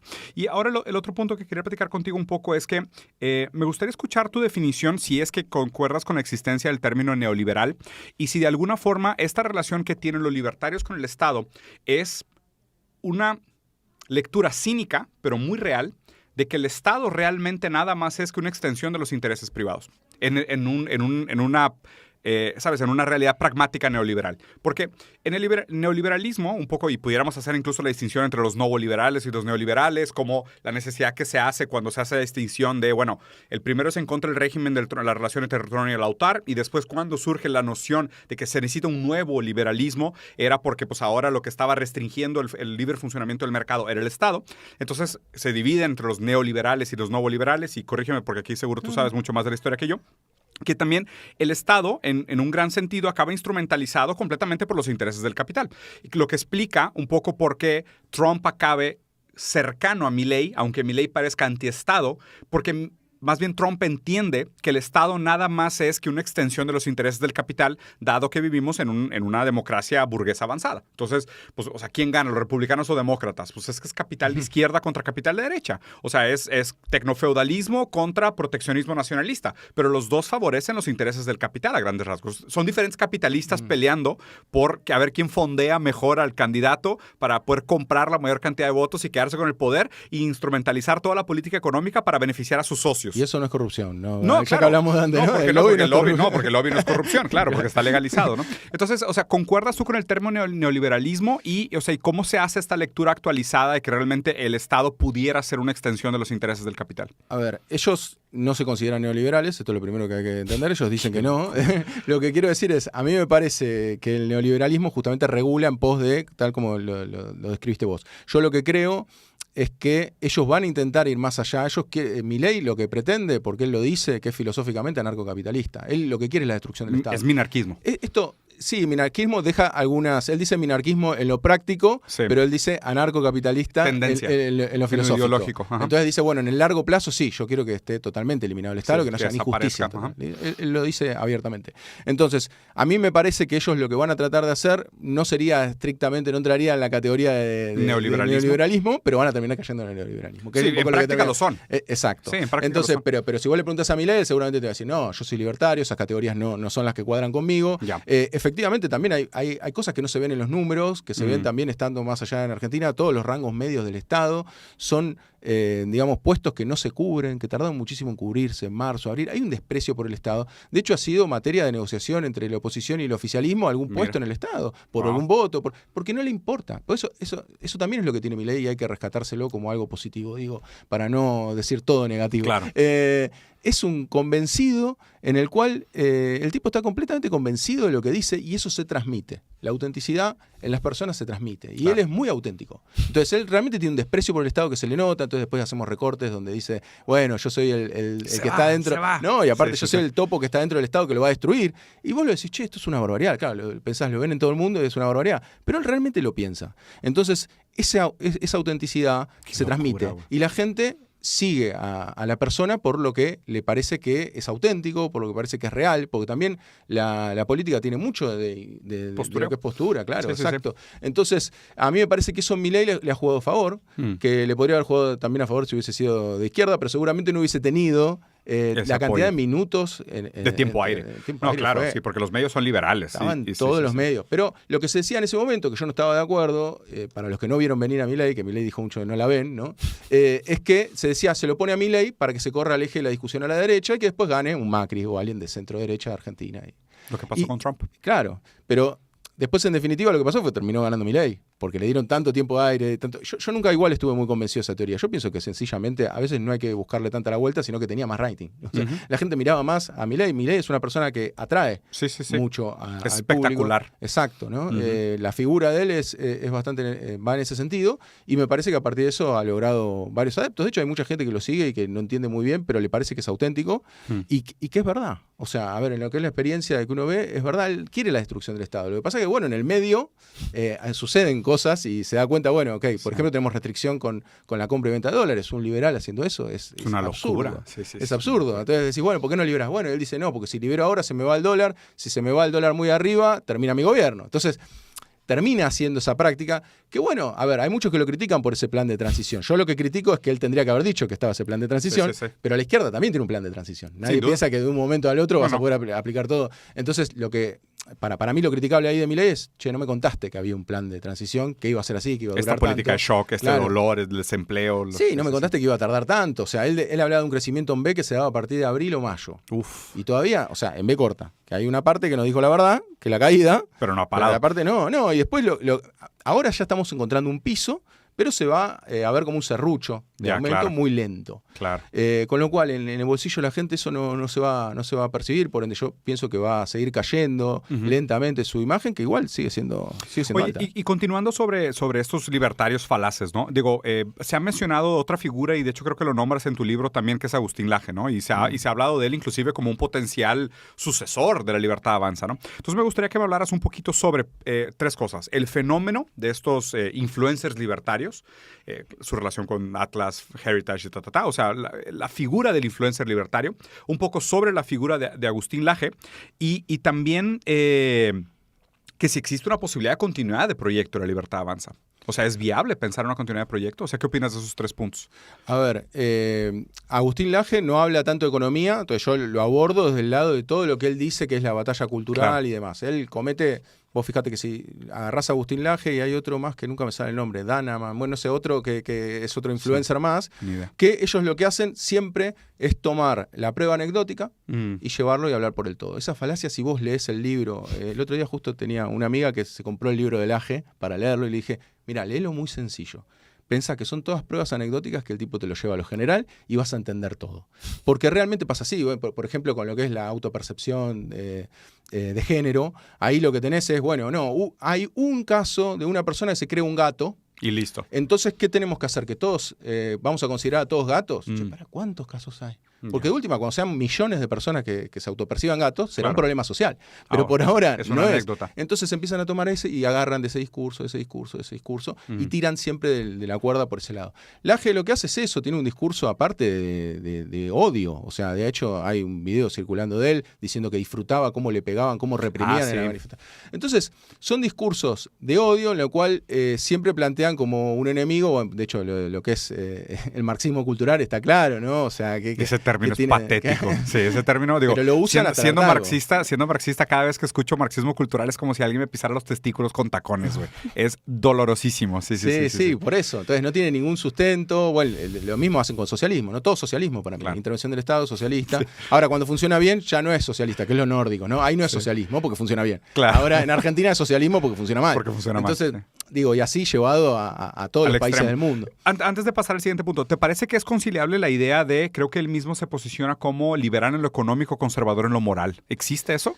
Sí, él está más volcándose a esa idea. Yo pienso que sí, que existe. Bueno, llevándolo al aspecto de cada uno, a mí me parece que es posible. De hecho, yo podría considerarme en mi vida liberal, pero no en lo económico. Ya. O sea, digo, pienso que puede existir esa diferencia. Sí. Yo creo que él se está volcando más a lo conservador. Es un poco el giro que también está haciendo Bukele, ya que lo mencionamos. Sí. Está haciendo un giro. Vos pensás que él llega al poder de la mano de un partido de centro-izquierda en El Salvador y va virando su discurso en pos de una agenda más conservadora. Sí. A mí me parece que Milei va a eso, ahora hace alguna mención a la familia y demás, que inicialmente no tendría que cuadrar demasiado, ¿no? Claro. Aquí el argumento que como que no me cuadra de esto es, o sea, porque, digo, habría que meterle el globalismo contra nacionalismo, ¿no? O sea, la soberanía contra participar de un capital global, en donde, por ejemplo, figuras como Trump sí son abiertamente nacionalistas. O sea, ellos sí dicen sí, está bien, capitalismo, familia, o sea, son conservadores, capitalistas, pero son soberanistas. Y lo interesante es que siempre esos discursos en las colonias siempre son capitalistas, conservadores, pero globalistas. O sea, eso es lo más raro. O sea, lo más raro es como que no quieren cambiar su condición de sumisión al capital internacional. Solo quieren la moral conservadora, que aparte, justo por eso te preguntaba, porque mi lectura, y más bien como que la práctica es lo que valida esta tesis, es que el liberalismo es incompatible con el conservadurismo. O sea, la tendencia del capital, y esto lo desarrolla muy bien Marx, es que derrite todo lo sólido. O sea, porque el capital, como una lógica autopoyética, o sea, como un sistema que busca su perpetuación a través de la acumulación de capital y dobla todas las condiciones y estructuras para la propia proliferación del capital, tiende a derretir los rituales y tradiciones. Entonces es muy antitético, incluso imposible, te diría yo, defender una postura conservadora pro capital. Porque el capital siempre va a ir en contra. Es de que, a ver, la institución de la familia se opone a la proliferación del capital. La proliferación del capital es más importante. Chingue su madre a la familia. Entonces, es muy raro. O sea, para mí, el talón de Aquiles de estos discursos, en un sentido de busca de falacias, es que no hay una conciliación posible entre conservadurismo y capitalismo. Sí, es una manera de verlo, es verdad, no lo había pensado desde ese punto de vista, es cierto. Yo pienso que, bueno, esa contradicción es lo que a él lo hace ahora posicionarse más en una posición un poco más conservadora. Pero de nuevo, es todavía incipiente lo de Milei, pensé que va a 10 meses. Hay que ver cómo se termina posicionando a lo largo del tiempo. Pero sí, él está adoptando una postura más conservadora, vamos a decirlo así. De hecho, da meetings y charlas con los conservadores de Estados Unidos. Clarísimo. Y claramente también lo que decías del nacionalismo, eso hasta ahora no se ve. O sea, no. Vos podés buscar videos de Milei que tenemos de sobra, y justamente lo que tenemos es que no habla de la industria. ¿Vamos a defender la industria nacional? No lo va a decir jamás. Claro, está a favor de Israel, está vendiendo armas al otro lado del mundo. Por eso, sí. Es una postura en la cual él piensa que es el mercado el que mejor regula la cuestión, y él está completamente convencido de eso. Sí. Y bueno, me parece que ya se van a empezar, cada vez se van viendo más las contradicciones, que ha tenido varias, y ha tenido algunas que fueron importantes. Aparte, como él es tan efusivo, la más notoria, la que dijo que no iba a aumentar impuestos, se cortaba un brazo, y la primera medida fue... Y lo veo con dos brazos todavía. Claro, exacto. Sí. Entonces, lo que digo es, él va a entrar en contradicción. Ya. Y me parece que, en definitiva, todos los políticos también entran en contradicción, eso hay que decirlo, suele pasar. Lo peor son las consecuencias, ¿no? Porque si entrara en contradicción, por eso yo te decía antes lo de la acumulación de reservas y demás, eso fue a través de una intervención fenomenal que no había hecho ni el gobierno anterior. Ahora, si acumula reservas que te permite pagar deuda externa, o sea, lograr ganados de autonomía, lo celebro. Claro, es el para qué, no el hecho en sí. Exacto. Entonces, lo que pasa con Milei es eso, que nos encontramos con una situación en la cual su dogma se está chocando con la realidad. Claro, y luego celebran mucho, déficit cero, y celebran mucho estos indicadores en el vacuo, ¿no? Sí, eso es ridículo, y desde México se puede ver claro. En México ahora están en 5% de déficit fiscal. Lo que quiero decir, y llevan 16 años de déficit fiscal, cosa que yo no sabía, lo averigué ahora viniendo para acá. Lo que quiero decir es, el superávit fiscal es una cuenta matemática. Tan sencillo como eso. Por eso no hay que, digamos... moralizarlo. Exacto. Sí, o sea, vos, ingresos, gastos. Vos agarrás y decís, los gastos los voy a reducir X% para que me cuadre con esto. Perfecto, te cuadra. Listo. Felicitaciones. Claro. Ahora, no hay ninguna innovación. A vos no te eligieron para hacer una cuenta en un Excel. Porque eso es lo que pasa. A ver, si agarrás las jubilaciones, las pensiones, las llevas a cero, tenés superávit al otro día en cualquier país del mundo. Claro, pero tienes un trauma y un shock social que de ahí te encargo. Claro, y esa es la parte que él no registra. Las externalidades de la economía. Claro, le muestran aumento de la pobreza, aumenta el desempleo, la actividad económica está por el piso, y era el ajuste que había que hacer. Pero Guido, ¿no te parece que aquí de alguna manera como que queda expuesta y a ver, y sé que va a ser un tema controversial, ¿no? Pero la característica no científica de la economía, ¿no? Porque, pues digo, el propio concepto de externalidades hace, pues, el ceteris paribus, ¿no? O sea, ese pensar selectivo de todo lo demás permanece constante y la manipulación tendenciosa de variables para poder contar una narrativa pseudocientífica que me valida la tesis, ¿no? Entonces, lo raro es que todo el tiempo me parece que estos discursos caen en ese ceteris paribus de todo lo demás permanece constante o ignorar selectivamente aquellas variables que no me convienen para mi cálculo. Sí, eso sería más un cherry picking. A ver, a mí lo que me parece el ceteris paribus es algo que se usa en la ciencia. A ver, cuando vos querés hacer un experimento, tenés que dejar algunas variables fijas. Por eso lo anotás, decís, bueno, ok, dejo estas variables fijas. Pero sí, no, igual estoy de acuerdo con el planteo central de lo que decís. Es una ciencia social. Por lo cual es obvio que vos tomás una medida. Por ejemplo, la inflación no se explica de la misma manera en cualquier lugar del mundo. ¿Por qué? En Europa se disparó post-COVID la inflación. Ellos te van a decir, bueno, es por emisión monetaria. No, pará, había una guerra en Europa. Sí. Entonces, tenés una serie de problemas que hacen que, bueno, sucedan cosas en cada país y en cada lugar. Pero es cierto que hacer una ciencia social, bueno, es una ciencia blanda, vamos a decirlo así. Y obviamente lo que hay que hacer es vincularla más a lo social. Lo que hace Milei, que no lo hace tanto la escuela austríaca en sí mismo, digamos, a los autores originales. Rothbard, Mises. Claro, es matematizarlo. Exacto. Digamos. O sea, él lo que hace es todo matemática. Sí, transformarlo en exacto. Exacto, y no es. Y no pasa eso. Ahora, en los extremos, bueno, de nuevo, sí, lo que hablábamos antes. O sea, si vos anulás y destruís toda la economía, ahí sí te va a bajar la inflación. Eso te va a ocurrir en cualquier lugar. Sí, felicidades. Pero el pueblo en la ruina y tú con déficit cero. Por eso, pero ahí justamente lo que vos tenés que tratar de jugar es con, bueno, ok, si tengo que, porque puedo estar convencido de eso, que eso es lo que tiene el libro, que justamente por eso ha tenido también adeptos que no son de izquierda, que son de... Claro. Y yo, aparte, hago ese juego en el libro, que es justamente poder criticar la postura libertaria, incluso desde la derecha. O sea, vos podés tener una postura de derecha y decir, che, mira, esto que están planteando no tiene ningún sentido. Pero no tiene ningún sentido porque justamente los políticos o quienes están a cargo del Estado tratan de que el daño sea lo menor posible, y esto me parece que es importante. No todo se puede comercializar, todo lo que fue el discurso que se giró alrededor de la comercialización de órganos de Milei, que él se basa en otros autores, no es que es algo que inventa él, también eso hay que decirlo. Sí, todo lo que dice Milei es siempre... robado. Claro. Bueno, ni se diga sus libros, ¿no? Claro, por eso. Pero digo, y son cuestiones que yo siempre hago bastante hincapié, que tienen una lógica que para un video de TikTok de 1 minuto... Ah, claro. Cuadra. Pues mercado laboral, algo muy sencillo. Mercado laboral. Yo te digo, a vos te quieren ofrecer trabajo por laburar, en vez de trabajar, en vez de 8 horas, 12 horas, y te pagan $1 millón por mes. ¿Qué pasa hoy en día en la Argentina? Está prohibido. Más de 8 horas no puedes trabajar. Entonces, ¿qué pasa? El Estado me está impidiendo ganar $1 millón por pero ¿quién tiene un puesto de $1 millón por mes para trabajar 12 horas? Exacto. Nadie. Entonces, de nuevo, pero yo te hago el video de TikTok, 1 minuto, y te digo esto. Mirá, el Estado no me permite ganar $1 millón por día. Te lo explico con 2 vacas, claro, ¿no? Entonces, claro. Y entonces vos decís, che, es verdad. Si yo hoy puedo, no puedo. Pero vos pensás en una persona de 16, 18 años que todavía no tenía experiencia laboral y que ve el Estado que es ineficiente, que eso también es lo que hay que decir. Es verdad. Estado profundamente ineficiente, y dice, sí. che, mirá, es verdad, si a mí viene alguien y me ofrece $1 millón, no le puedo aceptar. Estoy haciendo algo ilegal. El problema es el Estado. El problema es el Estado. Entonces vos lo que ahí decís es, pará. Porque hubo una época donde no había derechos laborales. ¿Y cuáles eran las condiciones laborales? Explotación terrible, claro. Por eso, entonces, porque por la misma ley de oferta y demanda, por eso les puedo jugar con su juego. La comoditación de la fuerza de trabajo. Con la misma ley de oferta y demanda, lo que te va a pasar es, che, todos vamos a estar dispuestos a laburar 12 horas y todos vamos a terminar trabajando 12 horas y por no $1 millón, por $100. Sí, por pina. Entonces lo que pasa es eso, es que uno puede responder el discurso libertario con la misma lógica que ellos. Lo mismo con los órganos. Uno dice, che, ¿por qué no puedo vender mis órganos? Un brazo por $1 millón? Primero, que hay una cosa que se dice poco, que es que Milei siempre contempla que el capitalista es bueno en esencia. Esta idea de Smith, de que el beneficio individual va a llevar al beneficio global. Ahora, ¿qué pasa si alguien colecciona brazos? Que te puede pasar que haya un loco que coleccione brazos. Entonces, a lo que voy es... Pues más práctico todavía, los vientres de renta.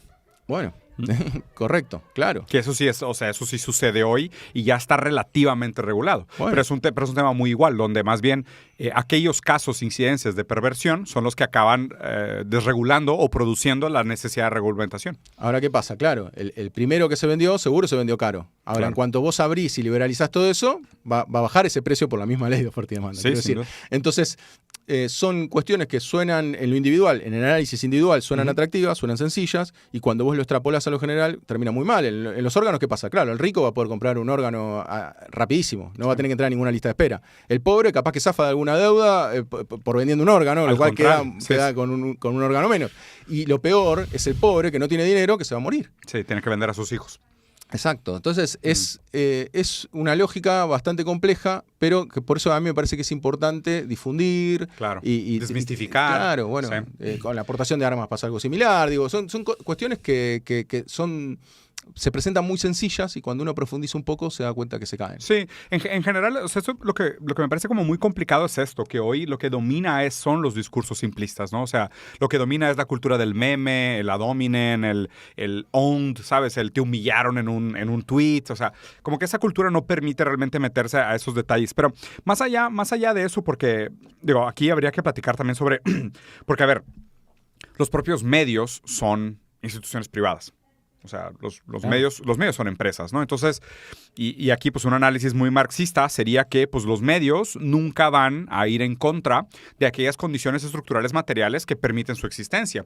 Entonces, claro que los medios tienden por lo menos a ser liberales, aunque sea de izquierda, son liberales. O sea, porque van a favorecer una serie de presupuestos que permiten su propia existencia. Raramente van a ir en contra, ¿no? Y aquí la pregunta complicada para mí es que históricamente el liberalismo como casi este centro, ¿no? Porque pues digo, obviamente dentro del liberalismo hay muchísimas escuelas y es una escuela muy rica de grandes pensadores. El liberalismo, cuando se ve orillado a elegir entre la no o sí existencia de la propiedad privada, prefiere siempre la existencia de la propiedad privada. Por lo cual, fácticamente e históricamente, siempre se han aliado con el fascismo antes que con el comunismo. Lo cual también explica un poco ese movimiento histórico de, a medida que los movimientos laborales y la necesidad histórica, dialéctica, de un cambio en las propiedades y relaciones de producción se acerca al poder, el liberalismo tiende a asociarse con el fascismo, ¿no? Y incluso como ideología dominante, los sujetos liberales prefieren medidas fascistas a medidas comunistas. Por lo menos el discurso de una minoría dominante que es altamente vocal, ¿no? Entonces aquí también me gustaría que platicaras un poco sobre la lectura de qué papel juega el liberalismo como hegemonía ideológica que produce el libertarismo como una, ¿sabes? Casi como una manifestación escatológica de su incapacidad de promocionar políticas públicas que sean realmente transformadoras y beneficiarias para la clase trabajadora. Sí, a ver, lo primero que decís, como para reforzar lo que vos decías, en 1976 se da el golpe de Estado en Argentina que hace que produce una caída del salario real más grande de toda la historia. Esa dictadura militar persiguió a quienes estaban en contra, obviamente, los desaparecidos y demás, cifra que ha cuestionado Milei, bueno, en fin. No, nos vamos mucho de lo económico, pero quiero decir, ¿a quiénes perseguían? Esa dictadura militar. Entonces, lo que estás diciendo es tal cual, digamos, no hace falta para nosotros irnos al fascismo, porque, a ver, lo que ocurrió ahí, yo siempre lo que le pregunto es, porque ellos atacan a la dictadura militar, dice que no fueron lo suficientemente audaces, que no fue el ajuste, pero sin embargo, todos los que comandaban la economía eran liberales. Sin duda. Y después, ¿qué agrupación liberal persiguió la dictadura? Ninguna. Solo los comunistas. Entonces, por eso. Entonces, o comunistas, peronistas, bueno, ahí, digo, pero una matiz donde no están los liberales. Entonces, no, y después de nuevo te muestran la falacia de la prueba anecdótica, que hubo un liberal que sí, terminaron matando de casualidad. Claro, o que, uno que tuvo un poco de empatía. Claro, exacto. Sí. Y entonces, bueno, pero no hay agrupaciones, por eso hablo de agrupaciones, ¿no? No hubo agrupaciones de gente perseguida liberal en Argentina. Entonces, sí, me parece que claramente hay una imposibilidad del liberalismo de mostrar buenos resultados. Me parece que esto es que Capital se termina adaptando un poco a esta teoría. Me parece que en realidad caló hondo, si lo queremos ver de una visión marxista, caló hondo la postura libertaria, podría haber caído alguien de derecha nacionalista. O quizás, si tomamos como eje de medición la propiedad de los medios de producción, muchos caerían en lugares similares. Con otros criterios caen en lugares diferentes. Para defender el capital. Entonces me parece que ahí lo que tienen ellos es como un comodín, en el cual pueden ir mostrándolo. Lo raro en Argentina fue que fue un comodín nuevo, o sea, se jugó para un libertarianismo, ¿no? Eso es lo raro. Pero tanto el libertarianismo, el liberalismo y las políticas de derecha en general y podríamos decir también de centro, van a tener una cuestión de insuficiencia para poder resolver los problemas de la gente, y que más tarde o más temprano va a desencadenar en que haya un problema sistémico. Me parece lo que va a pasar, y me parece que la gran incógnita con Milei, si uno se quiere preguntar, bueno, ¿qué pasa acá adelante? ¿Qué va a pasar de acá en adelante? Sí, que justo, porque, que era la tercera pregunta que me gustaría. Es que realmente se me complica respondértelo, porque realmente, hubo una insatisfacción, como decíamos antes, de los partidos hegemónicos en Argentina, viene Milei, y lo que logra es una situación todavía peor. Entonces, ¿qué respuesta va a haber? ¿Dónde está la respuesta? Claro. Está bien, ¿no? La izquierda más extrema dirá, bueno, ok, con nosotros no probaron, ¿no? Es una cuarta vía, pero digo, en Argentina, por medio de lo que vos dijiste también, el peronismo atraviesa mucho esta cuestión, la izquierda no tiene la fuerza de ser popular. Por lo menos la izquierda marxista no tiene la fuerza popular. Sí. Y bueno, sí, lo que es la vertiente más trotskista es la que más domina, digamos, ahí en Argentina, sí. Pero no ha sido, digamos... y acá no quiero caerle, imagínate que con todos estos problemas... No, claro, meter a otro enemigo no necesitamos. No, exacto, pero quiero decir, a veces pareciera que no tiene voluntad de poder. No, y no hay un proyecto político claro. Eso definitivamente es una debilidad, estoy de acuerdo contigo. No, y aparte, en una gestión democrática vos necesitas tejer alianzas o votar en concordancia con alguien o con otro. Eso no pareciera... Que esa flexibilidad sí la ha tenido hasta el propio Milei cuando ha sido diputado. Sí. O sea, él ha votado... ¿No tiene problema con negociar? Por ejemplo, la baja del impuesto a las ganancias, que ahora lo puso de nuevo, él siendo gobierno, pero cuando era diputado, libertario, votó por la quita de ese impuesto a las ganancias, a los grandes ingresos, y ahora lo vuelve a poner como impuesto. Entonces, lo que quiero decir es... esa vocación de poder me parece que es importante, que no hay que perderla de vista, y me parece que toda iniciativa política tiene que tener esa vocación de poder, en principio, ¿no? Bueno, algún anarquista me podrá criticar, pero... No, pero válido. Otro tema que me gustaría escuchar tu opinión, Guido, es ahorita un poco vamos a suponer, este choque que existe entre Venezuela y Argentina, ¿no? Porque, pues digo, parece ser que Venezuela pasó de ser el ejemplo favorito a ser evitado, donde todo el mundo decía, Bubucela, ¿no? Y era casi el argumento Venezuela, que era, así empezó Venezuela, ¿sabes? Y ahora, pues, se habla, y inclusive el término me parece sumamente despectivo para los dos países, es decir, Argenzuela, ¿no? Que casi creo lo que la gente está diciendo es, oye, así empezó Argentina, y, ¿sabes? Es como que ya volteamos la metáfora y ahora vas viendo que la gente acusa en contra, es el principio de, pues, como estas cosas pueden llevar a políticas de shock. Entonces me gustaría que platicaras un poquito sobre la situación de Venezuela y sobre todo me parece bien interesante la lectura de Argentina contra Venezuela, porque donde todavía en el resto de América se acusa a Venezuela como régimen, dictadura, que se tiene que evitar a toda costa y ya en Argentina ya no tanto. Y de hecho, la cantidad de influencers que ahorita están haciendo contenido sobre Venezuela desde Argentina es increíble. O sea, muchos creadores de contenido están participando y están involucrados, porque también recuerdo mucho un video durante la candidatura de Milei donde un venezolano salía con un flyer diciendo, yo vengo del futuro, así empezó Venezuela, voten por Milei. Y estudiaban en una escuela pública y ahora se quedó sin universidad. Entonces, digo, se tuvo que tragar sus palabras, pero me gustaría escuchar un poquito tu lectura. Sí, a ver, primero, yo tengo planificado, porque es lo que hago de contenido en YouTube, que es ir visitando cada país y ir conversando con economistas de cada país. Perfecto.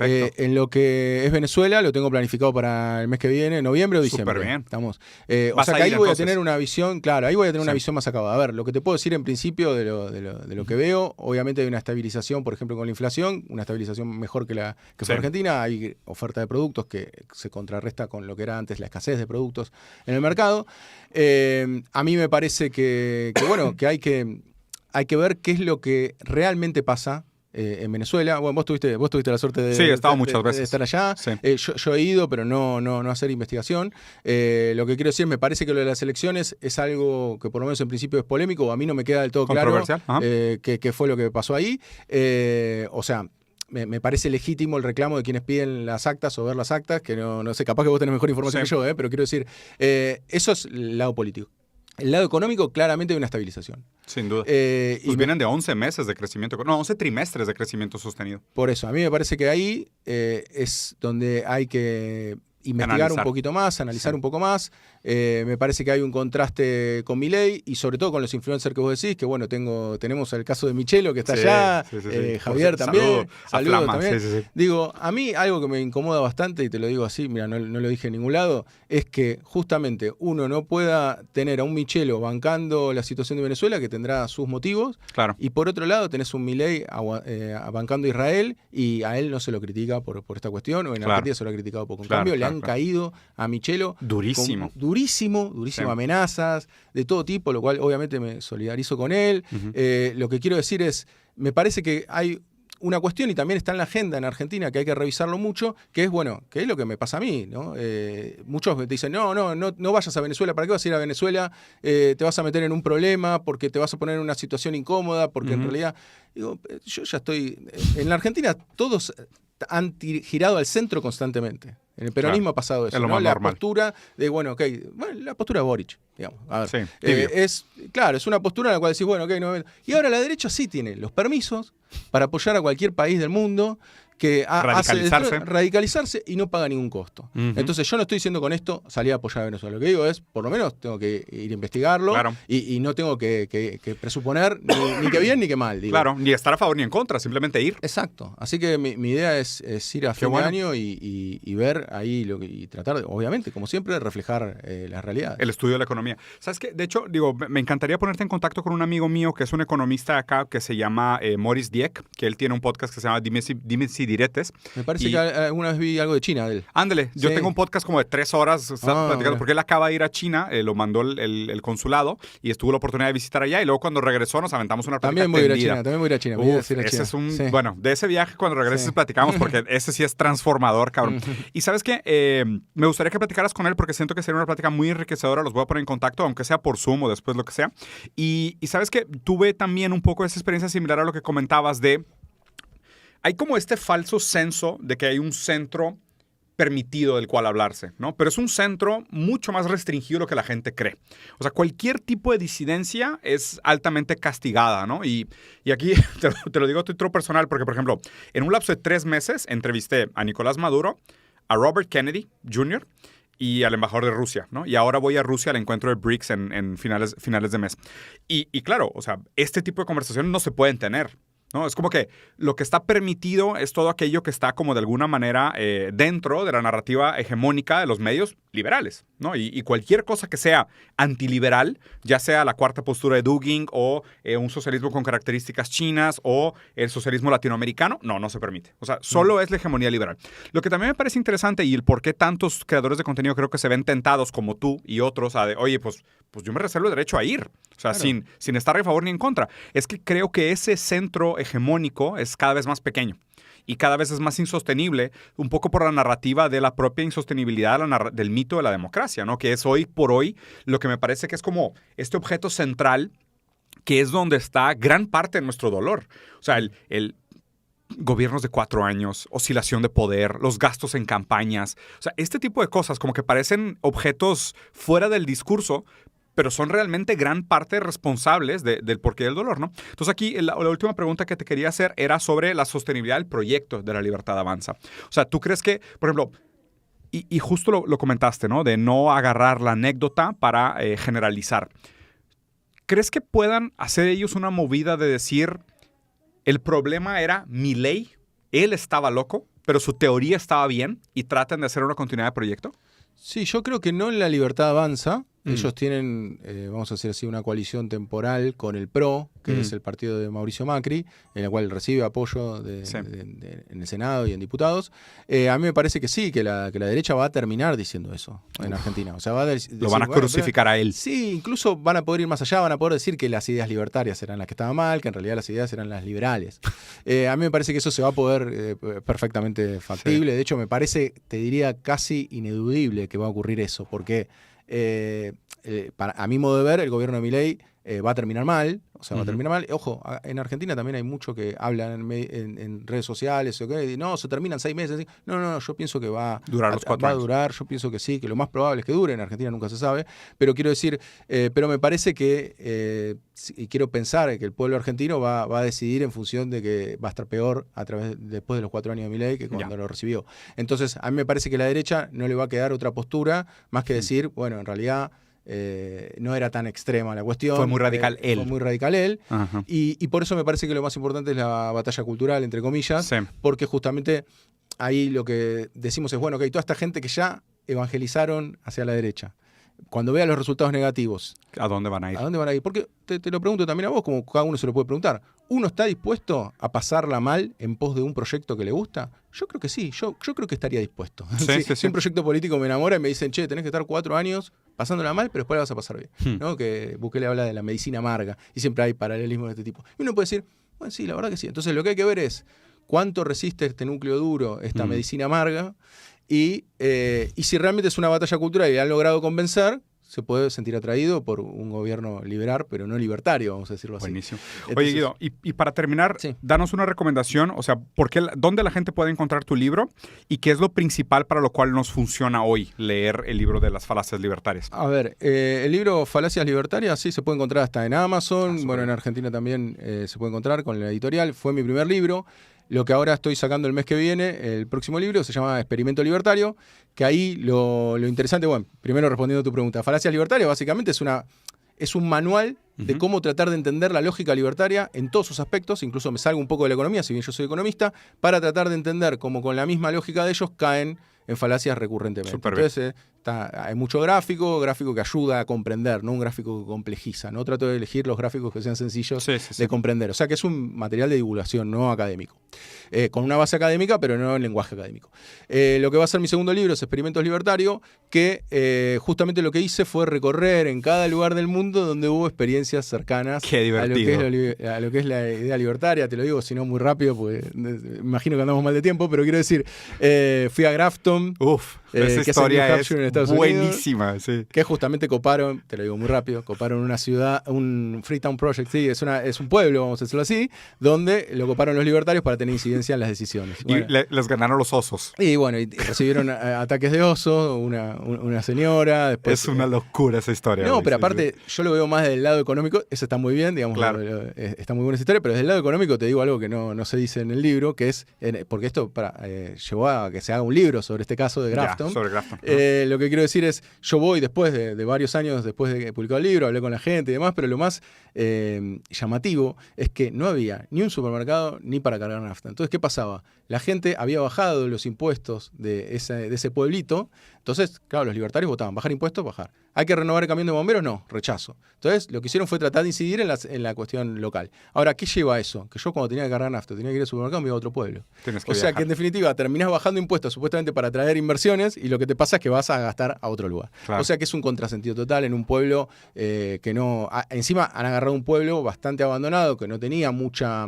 abandonado no es la palabra, digamos, dejado, vamos a decirlo, un pueblo sin que autonomía. No tenía nada de autonomía. Sí. Y se quedó igual. O sea, es que post-división de trabajo, prácticamente pensar en estos experimentos aislados es una locura. No, y aparte, y aparte la gente ahí tradicionalista. Y cuando yo te decía lo de que se puede criticar de la derecha, yo encontré con una señora que era republicana conversando sobre este tema y me dice, yo estoy en desacuerdo. Me dice, yo estoy a favor. Para mí el Estado tiene que estar reducido. Me dice, no quiero que se metan mis cosas, pero esto que hacen los libertarios, no. Es una locura. Claro, porque se le pasaba un animalito de un jardín a otro y le apuntaban con una pistola. Entonces me decía, esto no pasaba antes. Bueno, en fin, es más, entonces el libro está explorado. Libro. Sí, después está el caso de Liberland, que no sé si lo conocés. Claro, sí. Que bueno, fui hasta allá. Órale. Fui hasta allá, vi cómo pasé tanto desde la frontera, pasé de la frontera de Croacia, hice toda una incursión tanto caminando como en bicicleta y como a través de un barco que también lo podés ver. Qué gran historia, Y bueno, ahí no sé si sabes mucho cómo nace, pero es lo que es Terra Nullius, o sea, en realidad quedó como una porción de territorio donde no lo reclama ni Croacia ni Serbia, porque quien lo reclame está asumiendo que el otro hizo bien la división territorial y entonces se queda con pierde en este limbo político. Claro, queda en ese limbo, entonces un empresario ¿Somalilandia fuiste también? No, ahí no, pero entiendo que no son libertarios sus principios. Bueno, lo tengo que investigar más. Sí. Pero en Liberland lo que es que es muy libertario en esencia de Milei. O sea, ¿por qué? Porque vos tenés incidencia de voto en función de la contribución que diste, ya sea en trabajo. $1 un voto. O ya sea, claro, entonces si vos no contribuís, no tenés incidencia en los votos. Entonces, me parece interesante todo ese proyecto, que es un enorme proyecto, pero que en definitiva fui hasta ahí al lugar y lo que hace Croacia es les rompe todo lo que construyen.